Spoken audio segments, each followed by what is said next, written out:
So hey guys, welcome back to another video of tales of Harding Garden. I hope कि तुम लोग बहुत ही ज्यादा अच्छे और मजे में होगे। वीडियो में आगे बढ़ने से पहले कहना चाहूंगी कि अगर इससे पहले का एपिसोड अभी तक चेकआउट नहीं किया है तो पहले जाओ और जाकर इसे देख लो, वरना यहाँ तुम्हें कुछ समझ नहीं आने वाला। और अगर तुमने देख लिया है तो बिना किसी देर के आज के इस वीडियो को शुरू करते हैं। इससे पहले प्रीवियस एपिसोड को थोड़ा सा जान लेते हैं। सो होमीज, जैसा कि हमने लास्ट एपिसोड में देखा था जहाँ पे किन्मो अपने ग्रैंडपा से मिलने विलेज के अंदर पहुंच गया था, यहाँ किन्मो का सामना 3 वंडर कैसल की एक लेडी से हो जाता है जो कि बग्स को कंट्रोल करती है। अब इनके बीच एक घमासान बैटल होता है जिसमें किन्मो इसे हरा देता है। लेकिन जिस हिसाब से लेडी ने अपने पास्ट के बारे में किन्मो के साथ शेयर किया, उसे जानकर किन्मो को काफी ज्यादा बुरा लगता है। इस दौरान हम दूतियान को देखते हैं जो कि किन्मो को प्रोवोक करने की कोशिश करता है और जिसके बाद किन्मो इसकी बहुत बुरी तरीके से बैंड बजा देता है। दूतियान भी किन्मो का ये रूप देखकर कम्प्लीटली स्पीचलेस हो जाता है। वो उससे पूछता है कि बताओ आखिर मैंने ऐसा क्या बोल दिया कि जिसके चलते तो पल भर में ही इतने ज्यादा ऑफेंड हो गए। लेकिन किन्मो उसके किसी सवाल का जवाब नहीं देता और वो चुपचाप अपने घर की ओर रवाना हो जाता है। और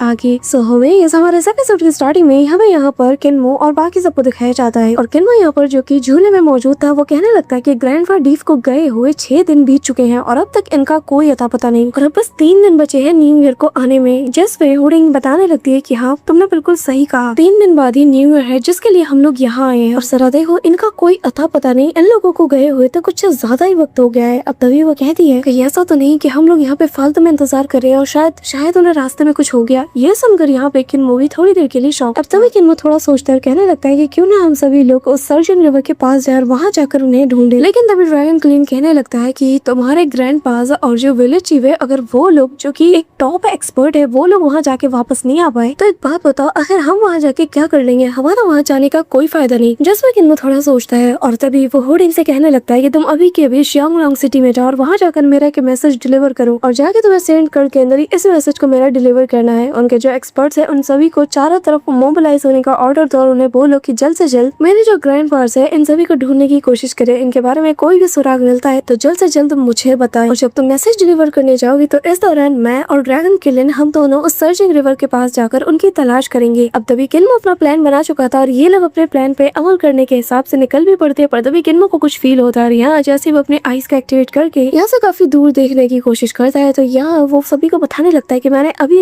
यहाँ दूर के इलाके में कुछ चेंजेस होता हुआ पाया। और किन्मो बताने लगता है कि ऐसा लग रहा है कि यहाँ पर कुछ बिन बुलाए मेहमान आ गए हैं, मतलब कि हमें तो इनके लिए तैयारी करनी होगी और जब तक हम इनके लिए तैयारियां कर रहे हैं तब तक इन लोगों को यहाँ की थोड़ी हवा पानी लगने देते हैं। अब यहाँ हम देखते हैं कि किन्मो अपने रूम में जाकर एक शीशे को उठा लेता है। दूसरी तरफ ये जो घुसपैठिए थे ना, ये लोग बिल्कुल चट्टान के ऊपर तक आ जाते हैं और दबे पाँव सीधा किन्मो को दबोचने के लिए ये लोग निकल जाते हैं। पर इन्हें क्या पता कि किन्मो ने तो इनके लिए जाल बिछा के रखा है। तभी हम देखते हैं कि यहाँ पे किन्मो उस मिरर में जिसका भी रिफ्लेक्शन देखता है, अगले ही पल उस बंदे के ऊपर एक बहुत ही खतरनाक सा हमला हो जाता है जिसके चलते वो मारा जाता है। अब सभी लोग ये देख के साथ ही सतर्क हो जाते हैं और यहाँ तभी हम एक लेडी को देखते हैं जहाँ पर उसे लग रहा था कि शायद वो बच गई होगी, लेकिन किन्मो के अटैक की चपेट में वो भी आ जाती है। और ये जो बैटल था ना सभी को छिपके मारने का, ये काफी लंबा चलता है। लिटरली किन्मो काफी सारे लोगों को निपटा देता है जो यहाँ से अपनी जान बचा के भाग रहे थे। किन्मो इनको भी नहीं छोड़ता। अब ऐसे ही काफी सारा वक्त बीत चुका था, लगातार ये बैटल चल ही रही थी और इसी के साथ जैसे किन्मो सभी को निपटा चुका था तो यहाँ हमें दिखाया जाता है कि नदी के पास में इन सभी की बॉडीज पड़ी हुई थी। जिसके बाद किन्मो यहाँ से दूर जाने लगता है, सीधा दूतियान के पास पहुंच जाता है और तभी उसके मैकेनिज्म में कुछ चेंजेस करते हुए यहाँ पे दूतियान को वापस से अपने पैरों के बल खड़ा होने देता है। और तभी जैसे ही वो खुद को ठीक करने लगता है, यहाँ पे किन्मो से सवाल करता है कि दूतियान मुझे एक बात बताओ, क्या तुम भी वाकई में हेवनली डेविल रेस से बिलोंग करते हो? सुनकर दूतियान समझ जाता है कि किन्मो शायद उसकी पावर्स को यूज करना चाहता है तो वो यहाँ पे मुंह बना लेता है और कहता है कि तुम मेरे पावर्स को यूज करना चाहते हो, हाँ भूल जाओ। लेकिन हाँ लड़के, अगर तुम मेरे साथ प्रॉपर बिहेव करते हो, तमीज के साथ रहते हो तो फिर शायद मैं सोच सकता हूँ, मैं तुम्हारी मदद भी कर सकता हूँ, क्योंकि मैं भूला नहीं हूँ कि तुमने बस मुझे बिना किसी रीजन के इतने बुरी तरीके से पीट दिया जिसके चलते मैं तुमसे काफी ज्यादा गुस्सा हूँ। जिसपे किन्मो से कहने लगता है कि अगर तुम मेरे जो विलेजर्स और जो मेरे ग्रैंड पेरेंट्स हैं इन सभी को ढूंढने में मेरी मदद करते हो तो मैं तुम्हें पूरी तरीके से आजाद कर दूंगा। तो बताओ तुम्हें ये कंडीशन कैसी लगी? जिसपे दूतिया मान जाता है और कहता है कि ठीक है फिर डील तय हुई। अब तभी यहाँ पे हम देखते हैं कि हुडिंग अपने मैसेज सच को डिलीवर करने निकल पड़ती है। वही दूसरी तरफ किन्मो भी अपना बोरिया बिस्तर पैक कर लेता है, अपने काफी सारे एलेक्सर्स और पिल्स etc सभी चीजों को पैक करके ड्रैगन किलन के साथ यहाँ रिवर साइड जाने के लिए निकल पड़ता है। तभी किन्मो जाने से पहले कुछ फील होता है। एक बार वो पलट के घर की तरफ देखता है, लेकिन फिर थोड़ा सोचने के बाद वो वापस से यहाँ से निकल जाता है। अब तभी यहाँ हम देखते हैं कि किन्मो तो चला जाता है, लेकिन जो जियानान है वो अपने ड्रैगन के ऊपर सवार हो गई यहाँ पहुंच जाती है और जितने भी अब तक उसने बॉडीज पाई थी उन सभी को वो एग्जामिन करने लगती है और समझ आती है कि यहाँ पर जितने भी लोग आए थे किन्मो को पकड़ने के लिए वो सब के सब मारे जा चुके हैं, लेकिन इनकी जो मौत है काफी मिस्टीरियस वे में हुई है। और जियानान समझ आती है कि यहाँ पर कुछ तो गड़बड़ है, कुछ ऐसा जो कि वो देख नहीं पा रही। तभी यहाँ पे वो सीधा विलेज के अंदर पहुंच जाती है और यहाँ वो पाती है कि इतने बड़े विलेज के अंदर एक सिंगल पर्सन मौजूद नहीं और यही चीज इसे काफी ज्यादा अजीब लग रही थी। तभी वो यहाँ पर अपने डिवाइन आइज को एक्टिवेट करते हुए आसपास की चीजों को एग्जामिन करने लगती है और यहाँ बस इसे जो हमारे ग्रैंडपास है इन सभी के ट्रेजर्स नजर आते हैं, जिन्हें देखकर वो भी हैरान थे और कहने लगती है कि आखिर ये कैसी जगह है। यहाँ पर चारों ओर बस बहुत ही ज्यादा कीमती ट्रेजर्स मौजूद है, लेकिन यहाँ पे कोई भी पर्सन नहीं। और तभी उसके मन में लालच आता है, वो कहने लगती है कि अगर इनका कोई ओनर ही यहाँ पे नहीं है तो इसका मतलब तो यही हुआ ना कि मैं इन्हें रुक सकती हूँ। ये कहते साथ ही वो यहाँ अपने नन्हे नन्हे ड्रैगन्स को छोड़ देती है। यहाँ पे हम देखते हैं कि जियोनान को ड्रैगन जैसे इन ट्रेजर के पास जाता है, अचानक से जैसे वो अपना मुंह खोलता है तभी एक छोटा सा कीड़ा आकर उसे वो बहुत बुरी तरीके से डस लेता है। हम देखते हैं कि ये जो छोटा सा कीड़ा था ये असल में एक स्पाइडर था और ऐसे ही काफी सारे मॉन्स्टर स्पाइडर्स यहाँ पे आ चुके थे जो कि यहाँ पर इसे सबसे पहले बेहोश कर देते हैं, फिर ऐसे ही इसे ये पूरी तरीके से खा जाते हैं, जिसके बाद इनका जो साइज है ये पहले से कई गुना ज्यादा इंक्रीज हो जाता है। ये सारा नजारा देखकर जियानान काफी ज्यादा डर जाती है और तभी देखते ही देखते इसके सामने काफी सारे मॉन्स्टर स्पाइडर्स आ चुके थे। यहाँ पे जियानान इमीडिएटली ये देखते साथ ही अपने लिटिल रेड यानी कि अपने ड्रैगन के ऊपर सवार हो जाती है और कहने लगती है कि जल्द से जल्द यहाँ से निकलो क्योंकि हम लोग इस विलेज के अंदर अब एक पल भी नहीं रह सकते। जिसके बाद वो यहाँ से 9 तो 11 हो चुकी थी। अब तभी हम किन्मो को देखते हैं जहाँ पे डार्कनेस उसके पीछे पड़ चुका था और किन्मो यहाँ पे ड्रैगन क्वीन से कहता है कि अपनी रफ्तार बढ़ाओ क्योंकि डार्कनेस यहाँ हमारे काफी करीब आ चुका है, सामने तुम्हें एक रूम दिखेगा और आज रात हम वहीं पे पना लेंगे। अब पलंग झपकते हम देखते हैं कि ये लोग इस रूम के अंदर पहुंच जाते हैं, लेकिन जैसे ही वो इसके अंदर एंटर होने वाले थे अचानक से किन्मो को स्ट्रेंज सी फीलिंग आती है और हम देखते हैं कि एक वाइन इनका रास्ता रोकने लगता है, जिसका चलते ये मुंह के बल गिरने लगते हैं। पर तभी किन्मो यहाँ पे हवा में जम करते साथ ही सीधा किलिन के साथ अंदर की ओर एंट्री करता है और तभी किन्मो और जो किलिन था दोनों अब यहाँ राहत की सांस लेते हैं। अब यहाँ पे ये दोनों इस जगह को डिस्कवर करना शुरू कर देते हैं जहाँ इन्हें काफी सारे बीस्ट भी नजर आते हैं जो कि सेम डार्कनेस से पनाह लेने के लिए यहाँ इस रूम के अंदर आ चुके थे। अब तभी यहाँ पे इन्हें एक व्हाइट टाइगर और काफी सारे अलग अलग बीस्ट भी नजर आते हैं और जिसके सामने वो बड़ा सा गोल्डन स्टैचू मौजूद था। अब इस दौरान जैसे वो उसके करीब जाने लगता है तभी यहाँ पर उसे किसी की बातचीत करने की आवाज आती है और यहाँ एक लेडी यहाँ अपने सीनियर ब्रदर ची उनसे बात करती है और बताती है कि वो लोग इस वक्त तक यहाँ पे बहुत बुरी तरीके से फंस चुके हैं, लेकिन ग्रेट रूम के अंदर हमारी जो ट्रेनिंग है ना ये पहले से काफी अच्छी चल रही है। आपको पता है मैं यहाँ पर काफी वक्त से हूँ और ट्रेन भी कर रही हूँ, लेकिन फिर भी यहाँ की जो अलग अलग चीजें ना वो मुझे काफी ज्यादा शॉक्ड कर देती है। अब तभी यहाँ पर किन्मो की बातें सुनकर आगे निकल जाता है, लेकिन वो लेडी समेत इसके जो सीनियर ब्रदर है वो आपस में बातचीत करते रहते हैं। अब वो लड़की आगे बताती है कि किसने सोचा था कि इन रूम्स के अंदर यहाँ पर एक ग्रैंड हेवनली किंग का स्टैचू होगा। तभी यहाँ पे दूसरा बंदा कहने लगता है कि मेरा जो डिसाइपल है ना शाओ युआन वो भी इन सभी के बारे में काफी ज्यादा क्यूरियस होता है और वो यहाँ के लोकल से हमेशा इन्हीं के बारे में डिस्कशन करता रहता है। इवन कि अभी थोड़ी देर पहले भी उसने बात की जहाँ पता चला कि जो लोकल्स है ना इस द ग्रेट रूम्स के वो लोग तो अक्सर यहाँ पे आते रहते हैं इस स्टैचू को विजिट करने, इसे रिस्पेक्ट देने। यहाँ पे तब तक हम देखते हैं कि किन्मो अपने रात को बिताने की जगह का इंतजाम कर लेता है। वो आग वाग जला के पूरी तरीके से तैयार था और साथ ही इनकी बातें वो सुने जा रहा था और तभी वो दूतियान को भी अपने पास से बाहर निकालता है। इस दौरान वो जो ओल्ड मैन था वो बताने लगता है कि मैंने सुना है कि इस स्टैचू का जो ओरिजिन है ये काफी ज्यादा एक्स्ट्राऑर्डिनरी है। यहाँ पे किन्मो इनकी एक्टिंग को देखकर ना मनी मन स्माइल करता है और सोचने लगता है कि इन्हें क्या लगता है कि क्या मैंने इन्हें पहचाना नहीं। अब तभी ये लोग किन्मो को बड़ी अजीब निगाहों से फॉलो कर रहे थे, लेकिन इन्हें क्या पता कि किन्मो तो अपनी स्पिरिचुअल आई के जरिए से इन सभी की मूवमेंट और हर एक चीज देख पा रहा है। तभी यहाँ पे कान के पास दूतियान आके कहता है कि पता है मुझे ये जो दाओइस्ट है ना काफी ज्यादा अजीब लग रहे हैं और इनमें से जो फीमेल दाओइस्ट है वो असल में लॉन्ग जियोनान है। उसे क्या लगता है कि वो यहाँ पर अपना भेस बदल लेगी और मैं उसे पहचान नहीं पाऊंगा। तभी यहाँ पे हम देखते हैं कि धीरे धीरे करके ये सभी लोग अपने अपने वेपन्स की तरफ अपना हाथ बढ़ाते हैं क्योंकि इन्हें पता है कि ये सही वक्त है इसके ऊपर हमला करने का। यहाँ पे दूतियान भी ये सारी चीजें नोटिस कर रहा था और तभी वो किन्मो से कहने लगता है कि बताओ हमें क्या करना चाहिए, क्या हमें सबसे पहले स्ट्राइक करनी चाहिए। इस दौरान यहाँ पे बाकी के जो लोग थे ना ये भी अपने अपने वेपन्स को उठा रहे थे। यहाँ पे दूतियान की बात सुनकर किन्मो कहने लगता है कि भले ये सिचुएशन कैसी ही क्यों ना हो द ग्रेट रून्स के भी कुछ रूल्स हैं और जब हम लोग डार्कनेस होने के बाद किसी रूम के अंदर आ जाए तो वहाँ पर एक रूल है कि कोई भी वहाँ पे किसी को नहीं मारेगा और अगर किसी ने ये चीज जानबूझ के की, यहाँ तक इसके दिल में ख्याल आया किसी को हर्ट करने का, किसी को मारने का, तो फिर उसके साथ बहुत बुरा होता है। अब तभी यहाँ पे हम देखते हैं कि अचानक से ये पूरी जगह कांप उठती है, जिसके चलते सबका ध्यान ऊपर की ओर जाता है। यहाँ पे काफी ज्यादा अंधेरा भी होने लगता है और तभी जो दूतिया ने वो बताने लगता है कि जरा देखो, यहाँ पे तो इस डार्कनेस के अंदर मुझे ट्रू गॉड की ऑरा फील हो रही है। यहाँ पे हम देखते हैं कि ड्रैगन क्लिन जो कि एक ही नंबर का डरपोक है, वो काफी ज्यादा पैनिक कर जाता है, कहने लगता है कि आखिर अचानक से यहाँ रात के वक्त ऐसी हलचल क्यों हो रही है, इतनी आवाजें क्यों, किस बात की, और आखिर ये जगह इतनी ज्यादा कांप क्यों रही है। अब डर के मारे वो पीछे हटने लगता है, लेकिन यहाँ पे किन्मो जो कि पहले भी आ चुका है, उसके लिए कोई नई बात नहीं है। किन्मो से बस इतना कहता है कि असल में एक बार जब डार्कनेस पूरी तरीके से चारों ओर फैल जाता है तो ग्रेट रून्स के अंदर ये जो स्केलेटन है ये वापस से पलक झपकते जिंदा हो जाते हैं। लेकिन बस ये लोग कुछ ही देर के लिए जिंदा रह पाते हैं, जिसके बाद जैसे ही सुबह होती है ये वापस से स्केलेटन बन जाते हैं। और ये जो स्केलेटन तुम देख रहे हो ये धीरे धीरे करके बीस्ट गॉड में ट्रांसफॉर्म होते हैं, जिसके बाद ये लोग डार्कनेस में जाते हैं और वहाँ जितने भी मॉन्स्टर्स होते हैं उन्हें सुबह तक स्लॉटर करके ये वापस से यहीं पे आ जाते हैं। अब ये सारी बातें जियाओनान समेत सभी लोग बहुत ही गौर से सुने जा रहे थे।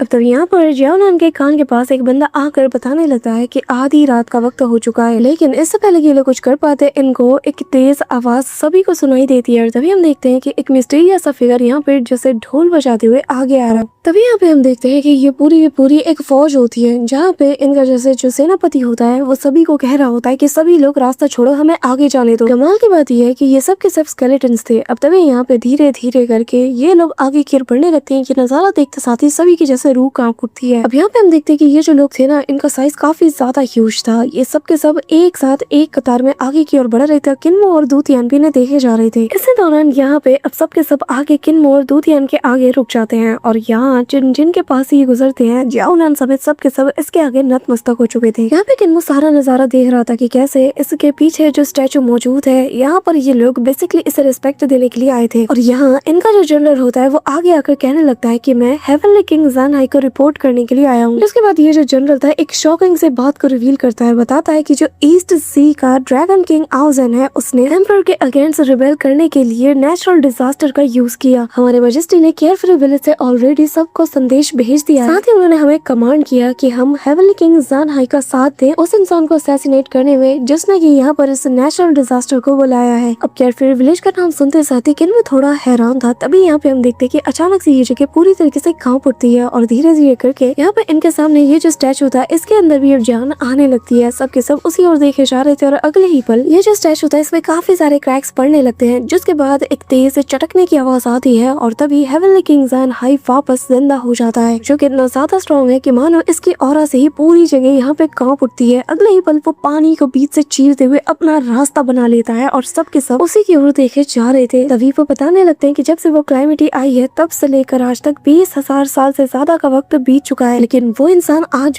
भी रिवेल करने के बारे में सोच रहा है। हाँ, जल्द से जल्द मुझे मेरा ब्लेड दो। अब तभी हम देखते हैं कि आसपास की जगह हिलने लगती है और यहाँ इनका जो जॉइंट सा ब्लेड था जो कि पूरी तरीके से पत्थर का बन चुका था, ये भी वापस अपने नॉर्मल फॉर्म में आ जाता है। अब हेवनली किंग ज़ानहाई अपने ब्लेड को थाम लेते हैं, पर न जाने क्यों किलिन यहाँ पे काफी ज्यादा डरने लगता है और अगले ही पल हेवनली किंग ज़ानहाई कहने लगता है कि आखिर मेरा माउंट कहाँ है। तभी वो पूरी जगह को स्कैन करता है और यहाँ पे ड्रैगन किलिन के ऊपर इसकी नजर जाती है और वो कहने लगता है कि आखिर तुम तब से यहाँ पे क्या कर रहे हो, जाओ जाके तैयारी करो, मुझे जल्द से जल्द निकलना है। यहाँ पे ये सुनकर तो किलिन काफी ज्यादा डर चुका था, पर तभी यहाँ पे उसके ऑर्डर के आगे ये क्या ही कर सकता था। अचानक से हम देखते हैं कि इसका साइज काफी ज्यादा इंक्रीज हो जाता है, इतना ज्यादा कि लिटरली यहाँ किन्मो और बाकी सब भी देख के हैरान थे। और तभी उसके ऊपर हेवनली किंग ज़ानहाई सवार हो जाता है। वो अपने एक इशारे से पूरी की पूरी आर्मी को लीड करते हुए कहता है कि आगे बढ़ो, हमें उसे जाके मसलना है। और तभी हम देखते हैं कि पल भर में ही सब के सब यहाँ से गायब हो जाते हैं और बस पीछे से इनकी परछाई ये नजर आती है, लेकिन अगले ही पल डार्कनेस के अंदर ये भी पूरी तरीके से समा चुके थे। यहाँ पे किन्मो समेत जितने भी यहाँ लोग थे वो सब के सब स्पीचलेस हो जाते हैं। स्पेशली जियाओनान, उसे समझ नहीं आ रहा था कि आखिर किन्मो का ये ड्रैगन क्लिन इतना ज्यादा खतरनाक कैसे हो सकता है। अब तभी यहाँ पर इन्हें वापस एक गड़गड़ाहट की आवाज सुनाई देती है, जिसके चलते ये आसमान की तरफ देखते हैं तो यहाँ पर इन्हें काफी सारे ड्रैगन्स के शैडोज नजर आते हैं। ऐसा लग रहा था मानो डार्कनेस के अंदर जितने मॉन्स्टर्स हैं वो एक साथ इन सभी के ऊपर टूट पड़ते हैं, लेकिन ये लोग भी बहुत ही अच्छे से इनका सामना कर रहे थे। लेकिन किन्मो को तो अपने ड्रैगन क्लिन की काफी ज्यादा फिक्र हो रही थी कि न जाने वो इस वक्त किस कंडीशन में होगा। यहाँ हम देखते हैं कि बाहर काफी सारे बड़े बड़े बीस्ट एक साथ मिलकर जो हेवनली किंग ज़ानहाई है उसके ऊपर हमला कर देते हैं, लेकिन ड्रैगन क्लिन जो कि उड़ते हुए इनके अटैक से बच रहा था। ये सारा नजारा किन्मो समेत जितने भी लोग यहाँ इस रूम के अंदर थे वो सभी लोग बादलों में देख पा रहे थे और तभी एक तेज रोशनी के साथ सब कुछ जैसे खत्म हो जाता है। ये रोशनी इतनी ज्यादा ब्राइट थी ना कि चारों ओर अपने हर एक चीज को कवर कर लेती है, जिसके बाद सभी को एक तेज दहाड़ने की आवाज सुनाई देती है और इसी दहाड़ के साथ सब कुछ पहले जैसा नॉर्मल हो जाता है। किन्तु जैसे अब आसमान की तरफ देखता है तो अचानक से यहाँ अब बहुत तेज बारिश होने लगती है, इतनी तेज कि यहाँ पर इन्हें सिर्फ बारिश के बूंदों के अलावा किसी की आवाज सुनाई नहीं देती। तभी यहाँ पर एक येलो कलर की रे ऑफ लाइट इन्हें अपनी तरफ आती हुई नजर आती है और यहाँ किन्मो और बाकी सबके सामने एक बड़े से ड्रैगन का सिर आके गिरता है। इसके पीछे ड्रैगन किलिंग के ऊपर सवार हेवनली किंग ज़ान हाई भी आ जाता है और ये लोग आते साथ यहाँ पर काफी शान से खड़े हो जाते हैं। तभी यहाँ पे हेवनली किंग ज़ान हाई उस ड्रैगन किलर से नीचे उतरते हैं और फिर यहाँ पर अपने लोगों से कहने लगते हैं कि जाओ और जाके केयरफ्री विलेज में हमारे मजिस्ट्री को इन्फॉर्म करो इनका टॉप जनरल हेवनली किंग ज़ान हाई अपने मिशन में फेल नहीं हुआ और जो काम मुझे सौंपा गया था मैंने वो कर दिया है। अब तभी हम देखते हैं कि ड्रैगन किलिंग वापस अपने नॉर्मल फॉर्म में आ जाता है। अब हेवनली किंग ज़ान हाई जो कि अपनी जगह पे जाके बैठ जाता है वो कहने लगता है कि मैंने उस गद्दार को उसकी जगह दिखा दी है और अब हमें इसके चलते आगे कोई प्रॉब्लम नहीं होगी। जिस पर वो जो दूसरा जनरल था वो उसे काफी ज्यादा रिस्पेक्ट देते हुए यहाँ पर इस ड्रैगन के सिर को लेकर अपने साथ ले जाने लगता है। ऐसे ही यहाँ पे सब कुछ नॉर्मल होने लगता है और धीरे धीरे करके हम देखते हैं कि हेवनली किंग जो ज़ान हाई है वो वापस से अपने नॉर्मल फॉर्म में आने लगते हैं। वापस से उनकी बॉडी स्टोन की बनने लगती है और पलक झपकते ही पूरी की पूरी ये जो आर्मी थी ये भी यहाँ से जा चुकी थी। यहाँ पे जब ये सारा नजारा किन्मो समेत सभी लोग देखते हैं तो वो कम्प्लीटली स्पीचलेस हो चुके थे। अब तभी किन्मो यहाँ पर ड्रैगन किलिंग की ओर देखता है जो कि कहीं और ही ऐसा लग रहा था खोया हुआ है। वही अब उसकी नजरों के सामने अपने हाथ को हिलाते हुए कहता है कि आखिर क्या हुआ, तुम कुछ बोल क्यों नहीं रहे हो। तभी यहाँ पे ड्रैगन किलिंग जिसकी आंखों में एक जैसे अलग ही विजन चल रहा था वो बताने लगता है कि मुझे ऐसा लग रहा है कि जैसे मैंने अभी एक सपना देखा, एक ऐसा सपना जिसमें मैं किसी बैटल में हूँ और मेरे ऊपर गॉड किंग बैठा हुआ है और मैं उसे कैरी करते हुए बैटल की ओर चार्ज कर रहा हूँ और जिन डिवाइन ड्रैगन्स के अगेंस्ट में सामना कर रहा था वो एक से बढ़कर एक बहुत ज्यादा ताकतवर थे, लेकिन मैं अकेला और मेरे ऊपर गॉड किंग। अब तभी हमें यहाँ पर वही सीन दिखाया जाता है कि आखिर डार्कनेस के बाहर ये लोग कर क्या रहे थे। जहाँ हम देखते हैं कि हेवनली किंग ज़ान हाई ड्रैगन किलिंग के ऊपर सवार होकर उस ड्रैगन यानी कि डिवाइन ड्रैगन से फाइट करने के लिए पहुंच जाता है और यहाँ अपने ब्लेड का यूज करते हुए उसके रास्ते में जो कोई भी आता है ना वो उसे निपटाना शुरू कर देता है। ड्रैगन किलिंग बताने लगता है कि मैंने देखा कि कैसे जो मेरे ऊपर बंदा सवार था उसने अकेले ही उन सभी को अपने सिर्फ ब्लेड के जरिए से ही अपने दम पर इन सभी को उसने निपटा दिया। ऐसा लग रहा था मानो जैसे वो उसके सामने कीड़े मकोड़े हैं और अंत में गॉड किंग ने उस ड्रैगन किंग के सर को धड़ से अलग कर दिया और जो मैंने देखा ना मुझे लग ही नहीं रहा था कि जैसे मैं कोई सपना देख रहा हूँ। तभी यहाँ पे किन्मो मन में कहता है कि ये जो हेवनली किंग का स्टैचू है यकीन नहीं होता कि ये वाकई में उस डार्कनेस में जाकर इसने उस ईस्ट सी ड्रैगन किंग को पूरी तरीके से मौत के घाट उतार दिया। यहाँ पे हम देखते हैं कि किन्मो सीधा उस ब्लड ड्रॉप्स को कलेक्ट करना शुरू कर देता है जो कि उस ब्लेड से टपक रही थी और असल में ये ईस्ट सी ड्रैगन किंग का था। साथ ही वो अब उस स्टैचू की तरफ देखकर मन में सवाल करता है और कहने लगता है कि न जाने केयरफ्री विलेज आखिर कहाँ होगा। तभी यहाँ पे हम देखते हैं कि जियानॉन समेत से सभी लोग एक दूसरे की ओर इशारा करते हैं और अगले ही पल सुबह हो जाता है और सुबह की रोशनी जैसी सभी को रूम के अंदर फील होती है सब के सब यहाँ से निकलना शुरू कर देते हैं। किन्मो भी अपने दोस्तों से कहता है कि चलो अब हमें भी आगे बढ़ना है, जिसके बाद सारे बीस्ट के पीछे पीछे किन्मो और उसके सारे दोस्त भी जाने लगते हैं। लेकिन जैसे ही ये चीज जियानॉन और उसके साथी देखते हैं तो वो एक दूसरे को इशारा करते हुए कहते हैं कि एक्शन लेने का वक्त आ गया है क्योंकि किन्मो यहाँ से निकल रहा है। अब ये लोग किन्मो को असैसिनेट करने के लिए रेडी हो जाते हैं और इसी सीन के साथ हमारा आज का ये एपिसोड यहीं पे एंड होता है। बट गाइस हमने हमारे चैनल पर अगेंस्ट द गॉड के सीजन 2 को रिलीज कर दिया है और जिसके एनिमेशन और स्टोरी पहले से और ज्यादा कमाल की हो चुकी है। तो तुम में से जितने लोगों ने अभी तक अगेंस्ट द गॉड के सीजन 2 को नहीं देखा है और इंतजार में है तो गाइस अपलोड हो चुका है, क्या कर रहे हो, जाके फटाफट से चेकआउट कर लो और जिसका लिंक तुम्हें पिन कमेंट में मिल जाएगा। और हाँ ट्रस्ट मी तुम्हें इसकी एनिमेशन और स्टोरी देखकर ना मजा ही आ जाएगा। सो